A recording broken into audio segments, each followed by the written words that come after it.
Oi, pessoal, tudo bem? Dani Romancini aqui com mais um conteúdo inédito para o nosso canal. E hoje temos Dani Convida. Hoje eu estou recebendo aqui uma pessoa muito especial, que é formada em processamento de dados, administração e pós-graduação em mercado financeiro. Então, vocês já sabem que a gente vai falar sobre investimentos. E eu estou aqui com muito feliz, né, de ter aqui comigo Renan Falco. Muito prazer. Muito obrigado, Dani, pelo convite e estou muito contente de estar aqui com você hoje. Que bacana. Então, o Renan Falco, ele tem um escritório da XP Investimentos em Rio Preto, né, Renan? Isso aí. Como é que chama lá? Chama 1A Investimentos, ali fica na Andaló. É isso aí. Então, se vocês quiserem conhecer um pouquinho mais depois sobre toda a assessoria de investimentos que o Renan pode trazer para você, né? Vai estar os contatos do Renan aqui no vídeo também, os contatos do escritório, para quem quiser saber mais sobre todo o mundo do investimento. E o Renan vai ser figurinha meio repetida aqui no nosso canal, né, Renan? Sim. Mas o tema que a gente escolheu hoje para a gente conversar é reserva de emergência. Porque antes da pessoa investir, né, Renan? Ela precisa começar, pelo menos, a ter essa reserva de emergência e ter esse hábito de poupar dinheiro, que eu acho que é o mais importante, né? Então, assim, vamos começar definindo. O que é reserva de emergência?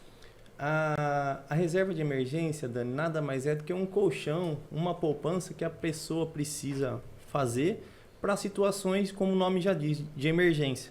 Em casos, por exemplo, que a pessoa acaba perdendo o emprego, algum tipo de acidente, ou algum gasto hospitalar fora do que não estava planejado, né? Então, existe a importância muito grande da pessoa fazer essa reserva. Uma coisa em que nós brasileiros não estamos acostumados a fazer, né? Então, muita gente já começa no mercado financeiro investindo, né? E acaba esquecendo de fazer essa reserva. E que, às vezes, pode acabar se comprometendo de forma a perder os investimentos, né? Se ela não tiver uma reserva robusta dentro dos padrões que ela precisa, ela pode estar acabando perdendo os investimentos, sendo que ela vai precisar tirar aquele dinheiro dos investimentos para aplicar numa possível outra situação. E a pandemia deixou muito claro essa questão da necessidade da reserva de emergência, né, Renan? Porque a gente viu, assim, empresas que fecharam, pessoas que perderam seus empregos e realmente estavam despreparadas para essa realidade, né, da falta do recurso, né? Então, eu acho que esse conceito de reserva de emergência é extremamente importante, passa por essa questão da educação financeira e passa pela questão de você formar esse hábito, né? Mas, assim, a pergunta que eu recebo muitas vezes é o seguinte, quanto que eu devo ter de reserva de emergência? Qual o valor que eu preciso deixar como reserva de emergência? Aí, Dani, vai depender, porque a gente tem várias situações. A gente tem, por exemplo, a pessoa que é concursada, a pessoa que é CLT, a pessoa que é autônoma, empresária, a pessoa que vive com a família e tem outras rendas dentro de casa, a pessoa que é casada, a pessoa que é solteira. Então, eu não gosto de colocar uma receitinha de bolo em cima disso aí. Legal, né? Também não gosto, não. Mas, basicamente, Dani, o que a pessoa que é concursada, mora sozinha, ela tem uma estabilidade maior dentro do emprego dela, né? Mas imprevistos podem acontecer. Acontecer algum problema dentro do carro, uma saúde. Então, a gente coloca em termos de 3 a 4 vezes o custo que ela tem de vida, né? de subsistência. O que é esse custo de subsistência? São os custos fixos que ela tem, como aluguel. O básico, né? Aluguel, básico. Alimentação, internet, telefone, água, luz. Isso aí ela precisa ter pelo menos de 3 a 4 vezes esse valor, né? A pessoa que é CLT, ela já tem um pouco da defesa do INSS, FGTS. Sim. Então, mas ela tem um risco mais moderado do que a pessoa que é concursada. Sim. Então, eu falo que pelo menos 6 vezes esse custo fixo que ela tem. E a pessoa que é autônoma, empresária, ela já tem um risco agressivo com relação igual você citou, com relação à pandemia. Muitas pessoas deixaram de trabalhar, de ter sua renda, né, foram mandadas embora. Então, essas pessoas que são autônomas, geralmente eu falo de 8 a 12 vezes o valor do custo fixo. Então, basicamente, assim... Quase um ano de custo fixo. Exatamente. Então, por exemplo, se eu sou uma pessoa que trabalha autônomo, meu custo fixo seja R$2.000, então eu preciso pelo menos de uma reserva de emergência de R$24.000. Você sabe que eu gosto muito de juntar com esse conceito de reserva de emergência um conceito de liberdade, né? Porque a gente vê, por exemplo, assim, um monte de gente que tá preso num trabalho, igual você estava falando da questão da CLT, tá preso num trabalho que não gosta, mas não pode abrir mão desse salário, desse emprego que detesta, né? Não odeia quando chega segunda-feira, mas fica preso nessa realidade justamente porque não tem essa reserva de emergência. Eu não posso me dar ao luxo de ficar um dia desempregado. Né? Justamente porque eu não tenho esse colchão. Vocês gostaram desse conceito de colchão, né? Gostei desse negócio de colchão. E é justamente isso. Então, assim, se eu tenho essa reserva de emergência e não estou contente com o meu emprego ou não estou contente com a função que eu estou desempenhando, eu tenho uma segurança para falar assim, olha, pelo menos 2 meses aí eu consigo procurar uma outra coisa com certa tranquilidade, porque eu consigo me manter, né? Então, assim, eu acho que tem muito disso também. Eu conheci um amigo meu que é músico, e músico na pandemia sofreu demais, bastante, né? E ele tinha se mudado para Rio Preto recentemente, e ele falou assim, olha, Dani, eu poderia ficar aqui em Rio Preto 2 anos sem ganhar, que eu teria dinheiro para isso. Mas eu preferi voltar para minha cidade natal e tal, porque estava tudo fechado mesmo, não fazia sentido eu morar aqui. Mas você teve, né, 24 meses de custo fixo pago, é uma tremenda de uma organização.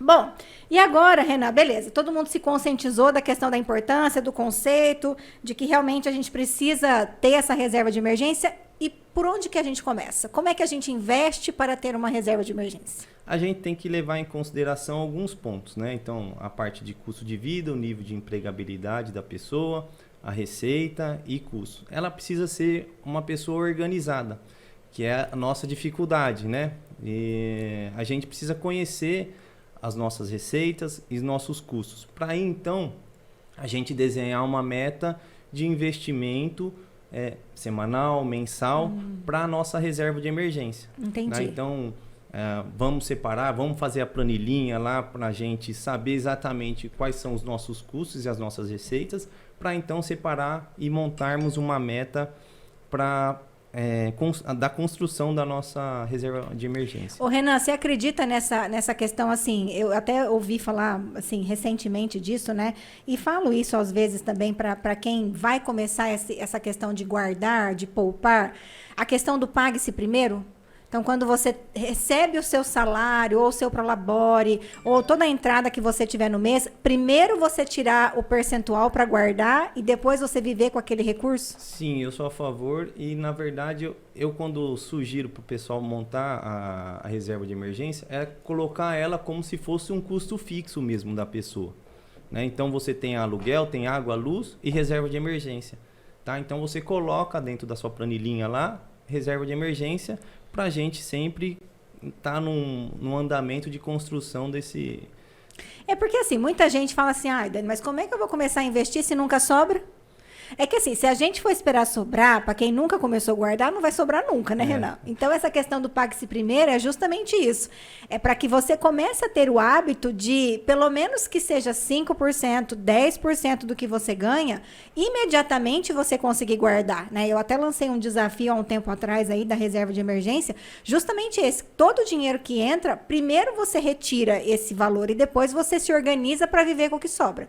Porque senão nunca vai sobrar, né? A gente tem que ter essa organização financeira, Dani. É de suma importância a gente pensar na organização. É um assunto que às vezes é muito chato, né? As pessoas não gostam de falar de dinheiro, de planejamento financeiro Infelizmente, pessoal. Não. E a gente, como brasileiro, a gente não tem essa cultura, né? Deveria termos nos colégios, escola, educação financeira, para a gente começar a engatinhar. Né? Eu vou até citar um dado aqui legal, por exemplo, na Bolsa hoje, menos de 5% da população brasileira investe. Nossa. Nos Estados Unidos é mais de 50% da população. Então a gente vê essa diferença cultural, né? Exatamente. Então a gente precisa ter esse hábito de começar a ter a educação financeira, ser organizado financeiramente, para a gente saber como construir a nossa reserva, como construir os nossos investimentos. E alcançar essa bendita liberdade, né? Que é a gente não ficar preso nisso, refém de emprego, refém de relacionamento, ou refém de qualquer outra coisa, né? A gente conseguir realizar os nossos sonhos. Eu acho que isso é muito importante. Agora, a pergunta que não quer calar. Tem um monte de gente ainda, viu, Renan? Apesar de que a gente fala, mas que ainda deixa dinheiro na poupança. Vamos falar de poupança. Certo. Poupança é uma boa opção para reserva de emergência? Antes de falar se é sim ou não, eu vou citar alguns pontos que eu considero como importante para a gente fazer onde a gente deve investir. Uma escolha. Exatamente. Primeiro ponto é a liquidez. A poupança tem uma liquidez interessante? Sim, você pode fazer o resgate de forma imediata. A poupança tem um baixo risco de mercado? O que é o risco de mercado? É a oscilação, a volatilidade que tem aquele determinado ativo. Sim. É um baixo risco. A poupança tem um risco de crédito muito baixo, que está atrelado à instituição financeira. Tá? E por fim, a rentabilidade. A poupança tem uma boa rentabilidade? Não. Não. Então, para mim, eu não considero a poupança como um produto para a gente estar montando a reserva de emergência. A gente percebe, assim, com algumas pessoas que a gente conversa, esse medo, né, de as pessoas ainda deixam o dinheiro na poupança porque tem medo de outros investimentos, de outras fontes, né? Mas assim, eu sem ser uma profunda conhecedora disso, mas eu sempre oriento que a poupança é um lugar que tem esses 3 pontos que você falou, né? Tem uma liquidez, quer dizer, você vai lá a qualquer momento e saca o seu dinheiro, até para reserva de emergência tem que ser assim mesmo. Mas a questão da rentabilidade, hoje, com as outras opções que a gente tem aqui, realmente a poupança fica em último lugar ali, quando a gente faz os cálculos das simulações, né? E qual seria uma boa opção, fácil e tranquila, para quem vai começar a reserva de emergência agora? Só complementando, Dani, para a pessoa que investe na poupança, a gente teve no ano passado uma inflação de 10%, um pouquinho a mais de 10% ao ano. Se você deixou na poupança, você teve uma rentabilidade aproximada de 6,5%. Portanto, você que deixou o seu dinheiro na poupança, você teve o seu dinheiro corroído aí pela inflação. Eu gosto de trazer muito esse ponto, porque às vezes a pessoa fica presa nessa questão assim, não, mas está na poupança, estou ganhando alguma coisa. Mas esquece de fazer esse cálculo de descontar a inflação, né? E como a gente está vivendo aí em épocas de inflação bem alta, né, por sinal, eu acho que a gente precisa realmente tocar nesse assunto, né? O pessoal morre de medo, mas justamente por isso que a gente traz esse conhecimento, a gente traz essa orientação para a gente, né, para conscientizar as pessoas de que é possível deixar o dinheiro num outro lugar melhor. Nós temos as opções, 3 opções que eu considero como interessante para a reserva de emergência, tão seguras quanto a poupança e que muitas vezes as pessoas acabam desconhecendo. A pessoa vai até o gerente de banco e o que acaba fazendo? Você quer aplicar um título de capitalização, aí sim você guarda dinheiro.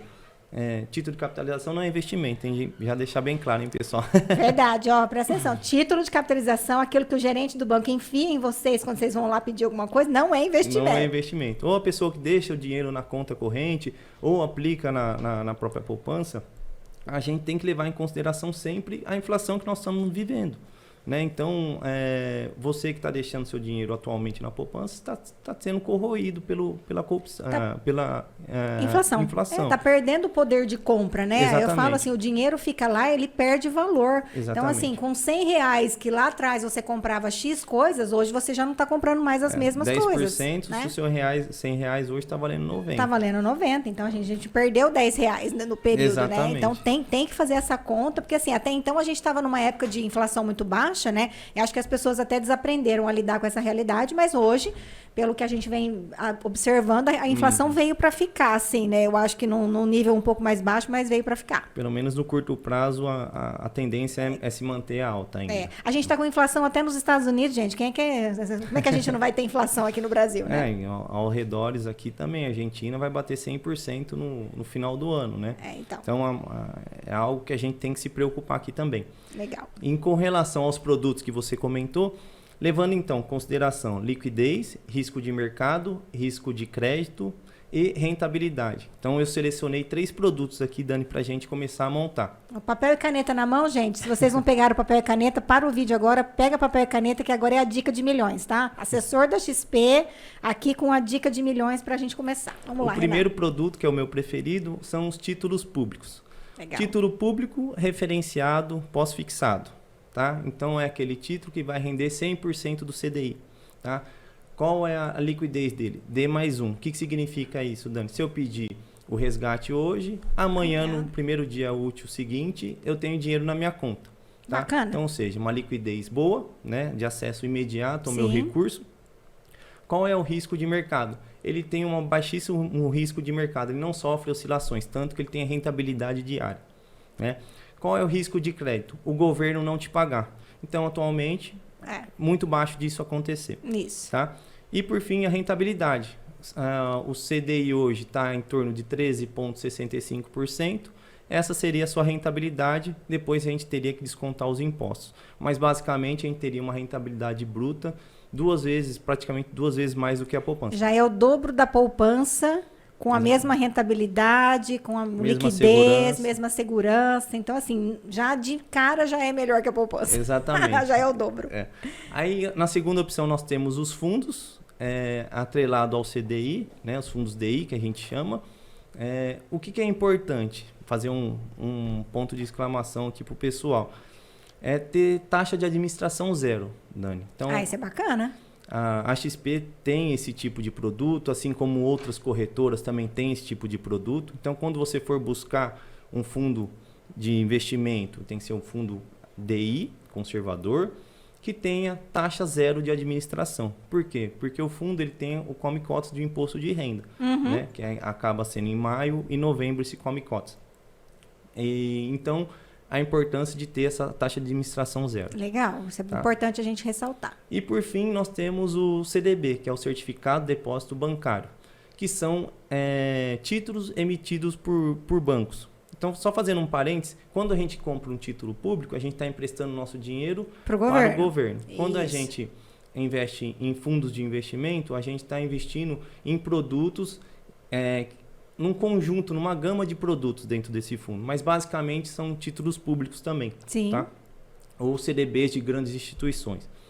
E o CDB, a gente está emprestando nosso dinheiro para as instituições financeiras. Nós estamos emprestando dinheiro para banco, viu, gente? Então, exatamente isso. Quando a gente compra um CDB, a gente empresta o dinheiro para o banco e ele te remunera com uma taxa.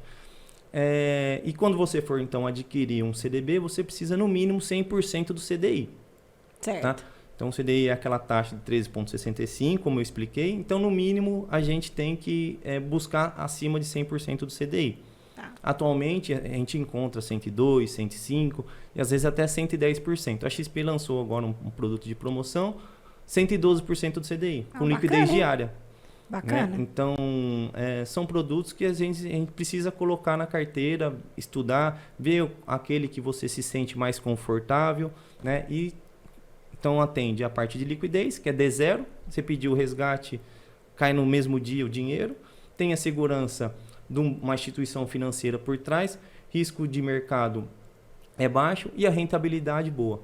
Né? Então, acaba complementando aqueles 4 pilares para a gente montar a reserva de emergência. Muito bacana essa análise desses 4 pilares, né, que o Renan trouxe aqui para a gente, porque toda vez que bater uma dúvida, né, a gente pensar sobre esses prismas, assim, né, como é que a gente está escolhendo aonde que a gente está deixando o dinheiro.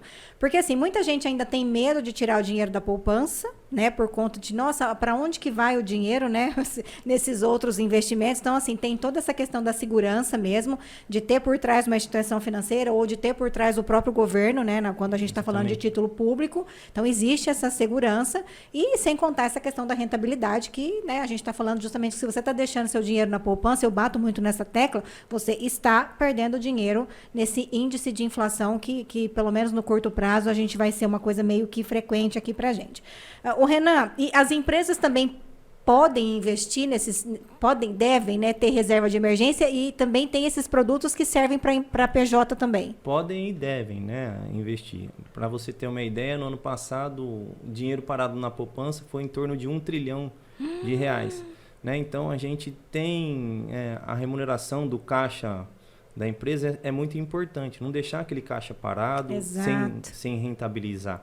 Né? Então, é muito importante a gente também buscar opções para pessoa jurídica. E eu falo sempre, né? A gente fala muito de reserva de emergência para pessoas, mas a empresa também precisa ter esse caixa, né? Essa segurança para uma eventual queda de faturamento, para uma eventual mudança de consumo, ou de novos projetos, para uma ampliação, de repente, né? Ter, assim, essa segurança de você ter um caixa investido, na verdade, né? Que está rentabilizando para as empresas também. A gente fala muito de pessoas, mas isso é fundamental para as empresas também. também. Mais alguma coisa que você queira acrescentar, Renan? O Renan vai voltar aqui, viu, pessoal? A gente vai fazer um vídeo exclusivo sobre fundos imobiliários, né, Renan? Exatamente. Tá bem, é uma tendência, né? Eu conversei ainda com uma pessoa ontem, ela falou assim, olha, o meu dinheiro tá todo investido em fundos imobiliários. Eu falei, nossa, 100%? 100%. Eu falei, bom, então você tem que assistir o próximo vídeo aqui com o Renan, que o Renan vai falar um pouquinho sobre fundos imobiliários depois. Mas hoje você quer falar mais alguma coisa sobre reserva de emergência? Não, acho que a gente conversou sobre tudo. A gente tem, então, basicamente, uma educação financeira, ser organizado financeiramente, buscar produtos que têm aqueles 4 pilares, né? E tentar realmente sair da poupança, né, Dani? Que eu acho que essa é a grande dificuldade da maioria das pessoas. Então, converse com o seu gerente, converse com um assessor de investimento que você tenha e tente buscar novas opções que realmente são melhores. Né? A rentabilidade é melhor, é a mesma segurança. Então... E o bom de você contar com um assessor de investimento é que assim, ele vai orientar você com uma solução específica para o seu estilo de vida, que a gente estava falando isso aqui, né? Às vezes a gente tem algumas fórmulas engessadas de orçamento ou de percentuais de investimento que não se adequam a todas as realidades, né? Como a gente estava falando de pessoas solteiras, casadas, com filhos, sem filhos, enfim. Então eu acho que é bacana você poder contar com uma ajuda de um assessor, justamente por isso, porque ele vai entender a sua realidade, vai pegar o que há de melhor para você, né? Para a sua realidade, para a sua condição financeira hoje. E também ressaltar essa questão assim, às vezes a gente fala de guardar e as pessoas acham que precisa de começar com muito dinheiro, né, Renan? Hoje em dia, qual que é o mínimo do mínimo para a gente começar a investir? A gente tem investimentos pequenos que você pode estar fazendo. Se você for pegar em produtos de renda fixa, tem CDBs aí que você consegue entrar a partir de R$100, né? Títulos públicos a partir de R$130, né? Então, são valores pequenos que a pessoa consegue. É um jantar no fim de semana, é um restaurante japonês. É um japonês que você deixa de ir, você já começa a investir. E assim, às vezes a pessoa acha que o valor pequeno não vai fazer tanta diferença. A gente estava falando até isso aqui agora, antes da gente começar a gravar, né? Essa questão de você ser constante, né, Renan? E pensar no longo prazo, né? Talvez a gente fique assim, coloca R$130 lá e já quer saber quanto que vai ganhar amanhã, né? Mas é justamente a formação desse hábito e você colocar esse dinheiro lá e esquecer que esse dinheiro está lá, né? É algo que você está fazendo para o seu futuro e ser constante nos aportes, né? Todo mês você ter essa cultura de que você precisa colocar dinheiro lá. A constância no aporte é uma das coisas mais importantes para quem quer acumular o dinheiro no longo prazo. Né, Dani? Se você, por exemplo, está pensando numa aposentadoria, a pessoa tem aí 30, 35, às vezes até 40 anos e aí pela frente para poder aposentar. Se ela vai deixar para se aposentar aos 60 anos, 65, sendo que ela já tem 50, ela vai ter um período menor 10 anos, 15 anos para se aposentar. Então, a quantia que ela vai ter que dispor naquele momento para tentar atingir aquela meta que ela tem, vai ser muito maior. Né? Então, a pessoa começa com 100, 200, 300 reais ali atrás, a pessoa vai ter que começar com 4 mil, 5 mil, 8 mil reais ali de aportes mensais. A importância de quanto antes você começar com esse pensamento de investir é que vai te trazer melhores resultados no longo prazo. E sempre pensando no longo prazo, né? A gente tem uma mania de pensar muito no imediato, né? De querer os resultados muito imediatos e realmente nos investimentos isso não funciona dessa forma, né? O investimento ele é uma coisa que precisa ser trabalhado no longo prazo. Então, mais uma dica, né? Eu faço a comparação do investimento com a academia, né? A pessoa vai lá, ela faz um exercício e já acha que ela já está musculosa já. É tipo isso. Então, a pessoa tem que ir lá todo dia na academia, ter a constância. Se ela deixa de aplicar, se ela deixa de ir na academia, ela acaba diminuindo de tamanho, né? Então, a pessoa não consegue fazer crescer. Então, por isso, a constância é importante para o investimento. Eu acho a constância, a paciência mesmo, nesse sentido de construir mesmo tijolinho por tijolinho do seu futuro, da sua liberdade financeira, seja da sua reserva de emergência ou no próximo passo, seja dos seus investimentos mesmo, né? Depois a gente também vai falar um pouquinho sobre isso. Mas acho que o hábito é o mais importante. E a questão da academia, a comparação é muito legal, né? Você entender que precisa fazer, não precisa ficar pensando muito. Guarda o dinheiro, poupa o dinheiro todo mês, até que isso se torne uma constante. E assim, quando você começar a ver o efeito do juro composto sobre aquele R$ 130 que você começou ali, o efeito que isso tem no tempo, né? O quanto que você poderia ter começado até antes. Eu gosto até de falar assim, olha, para quem tem aí na casa dos 40 anos e nunca investiu, e vai começar agora e pensa assim, mas eu vou começar com R$ 100, pensa assim, o tanto de dinheiro que você já deixou de ganhar, porque você ficou esperando, se todo o salário que você ganhou ao longo da sua vida, você tivesse guardado pelo menos 5%, quanto você teria hoje. Mas se a pessoa hoje, a expectativa de vida das pessoas estão aumentando, né, Dani? Sim. Então, a pessoa que tem 40 anos vai se aposentar, 65, né? No mínimo, né? Meu pai, eu vou entregar a idade do meu pai aqui agora, tem 66 anos e continua trabalhando. Né? Então, aí a pessoa tem mais 20, 25 anos, que é um período ainda razoável para a gente começar. Ativo, sim. Então, pega esse dinheiro, conversa com o assessor de investimento, conversa com o gerente e veja, através do seu perfil de investimento, o que se encaixa mais dentro do seu perfil. Né? Às vezes a pessoa tem um perfil conservador e a pessoa quer investir em ações. Né? A pessoa tem um perfil agressivo e quer colocar 100% na renda fixa. Então, nada como um bate-papo de conhecer o perfil do investimento do cliente para a gente saber as alocações que a gente deve estar fazendo. E ter esse acompanhamento ao longo do período, né, Renan? Ver o que está acontecendo, o que está funcionando, o que pode mudar e alterando a rota ao longo do processo de investimento, né? Hoje eu começo assim, mas eu vou pegando gosto no negócio e aí vou ampliando a minha carteira de investimentos. Eu acho que isso que é bacana quando a gente pode contar com a questão da assessoria de investimento. E aqui a gente está falando da XP Investimentos no escritório do Renan, né, Renan? Muito bacana. Eu vou deixar os contatos aqui reforçando. Antes de mais nada, Renan, muito obrigada por ter aceitado o meu convite. É sempre bom a gente trazer gente nova aqui para falar sobre um tema que é tão recorrente e que ainda as pessoas têm tantas dúvidas, tantos receios, mas que é o caminho, né? E ainda você falou que nós estamos ainda só com 5% da população e ainda que na pandemia nós tivemos um boom de investidores, né? Um monte de gente começou e ainda a gente só está com 5% da população. Então tem muita gente, 1 trilhão de reais na poupança, tem muito dinheiro para a gente investir ainda, né? Sim, eu acho que as pessoas tomando consciência da educação financeira, da necessidade, da importância de investimento, a tendência é a gente ir aumentando dessas pessoas, adentrando no mercado financeiro, seja na bolsa de valores ou em outros produtos como CDB, fundos.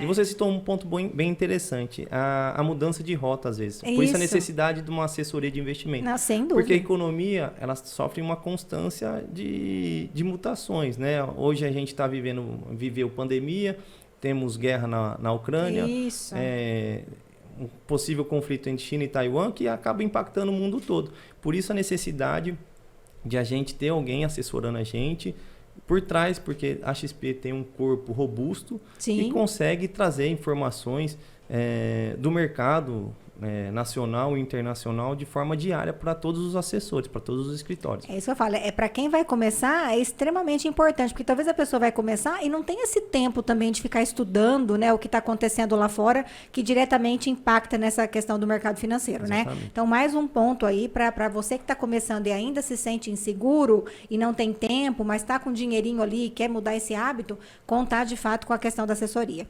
Exatamente. Né? Muito obrigada, viu, Renan? Obrigado, Dani, pelo convite. Estou à disposição de vocês. Aí. Beleza. Logo, logo tem mais Renan aqui no Dani Convida. E é isso, pessoal. Espero que vocês tenham gostado. Deixa o seu like, se inscreva aqui no nosso canal. O Renan já se inscreveu também. Ativa o sininho das notificações. Segunda e quinta sobe vídeo novo no canal. E eu espero vocês no próximo vídeo.